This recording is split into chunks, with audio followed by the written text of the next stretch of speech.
Thank you for coming out this evening, and I look forward to a good discussion.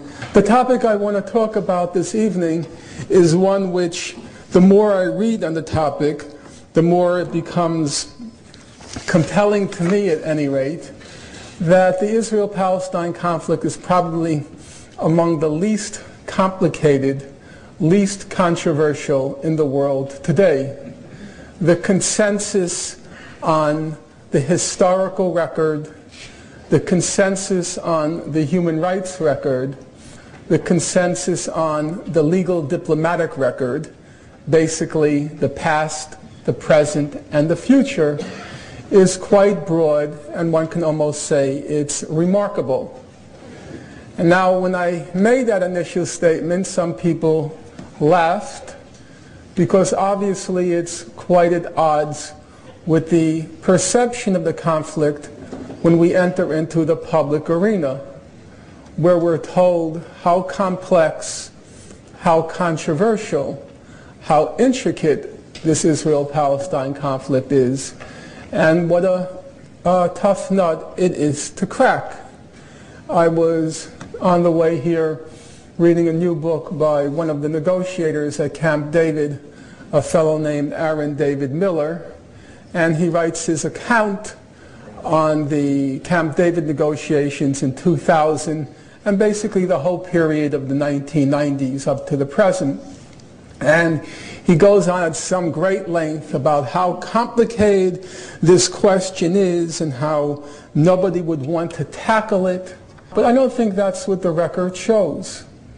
The record shows it's not very complicated at all. And then the obvious question arises, if what I'm saying is true, and the burden of my remarks this evening is to demonstrate what I'm saying is true, if what I'm saying is true, then how do you account for all the controversy that swirls around the Israel-Palestine conflict when you enter the public arena? And the main argument I'm going to make this evening is that most of that controversy is contrived. It's artificial, it's fake, and it's designed, its purpose is to divert people's attention from what the record actually shows and to sow confusion about that record. Well, let me begin with a fairly straightforward, accessible, and recent illustration. In July 2004, the highest judicial body in the world, the International Court of Justice, it rendered a landmark advisory opinion on the wall that Israel is building in the occupied territories. Some of you who are familiar with the topic will perhaps know the conclusion the World Court reached, namely that the wall Israel is building is illegal, that it has to be dismantled, and that Israel has to pay compensation for the damages wrought. In fact, that was probably the least significant aspect of the World Court advisory opinion. And the reason why is this. For those of you who are familiar with the lingo of this thing called the peace process, one aspect of this peace process is what's called the final status negotiations.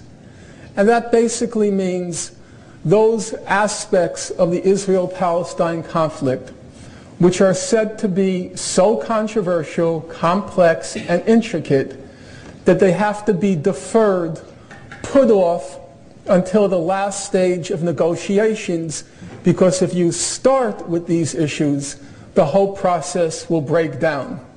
So the usual sequence is to claim we first need confidence-building measures, another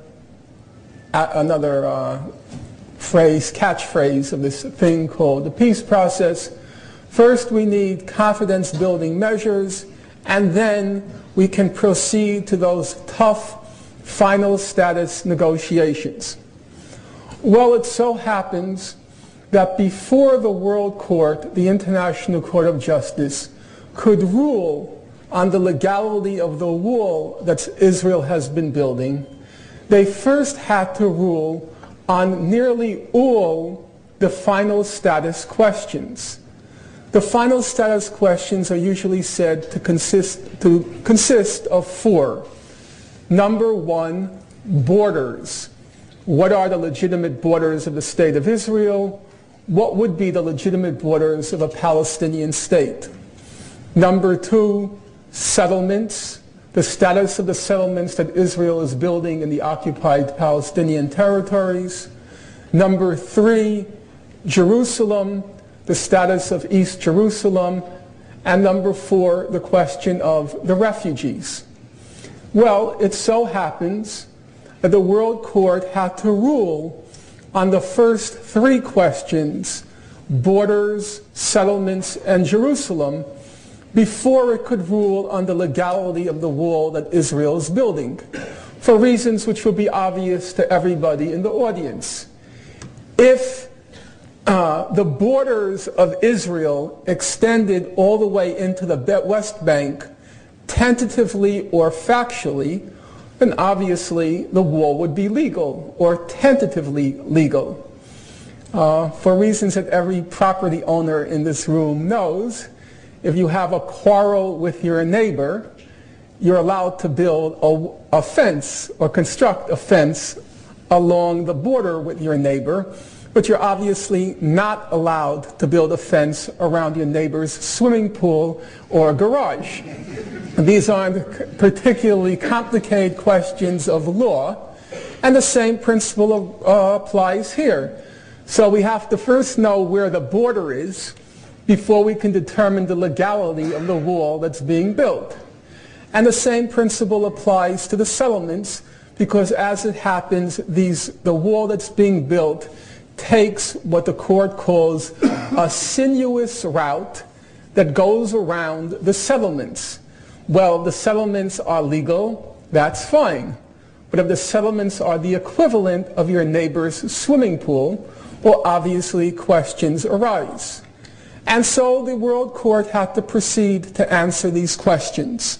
Allegedly, and you'll bear with me to the point of tedium, I hope, but because it keeps being said, these questions are so controversial. They're so complicated. Well, what did the World Court decide? Number one, on the question of borders. The International Court said there's a fundamental principle of international law. It's stated in a preambular paragraph of the famous UN Resolution 242, namely the inadmissibility of the acquisition of territory by war. Basic principle of international law, said to be anchored in Article 2 of the United Nations Charter. Therefore, Israel, which conquered the West Bank and Gaza during the June 1967 war, it acquired them by war. Therefore, Israel has no title to them. Why? Because it's inadmissible to acquire territory by war. And so the World Court rules Israel has no title to any territory outside its pre-June 1967 border. And it's very clear, it refers to the West Bank and Gaza as occupied Palestinian territory, capital O, capital P, capital T, and the abbreviation is usually OPT. I mention it only because it's considered now a commonplace. If you open up any human rights report in the occupied territories, you will see everywhere they are referred to as occupied Palestinian territory, paren OPT. It's a non-controversial question. They were acquired by Israel through war. Israel has no title to them. These are occupied Palestinian territory. They are not, as is often said in the public life, these are not disputed territories. These are occupied Palestinian territories. No dispute about the matter of ownership.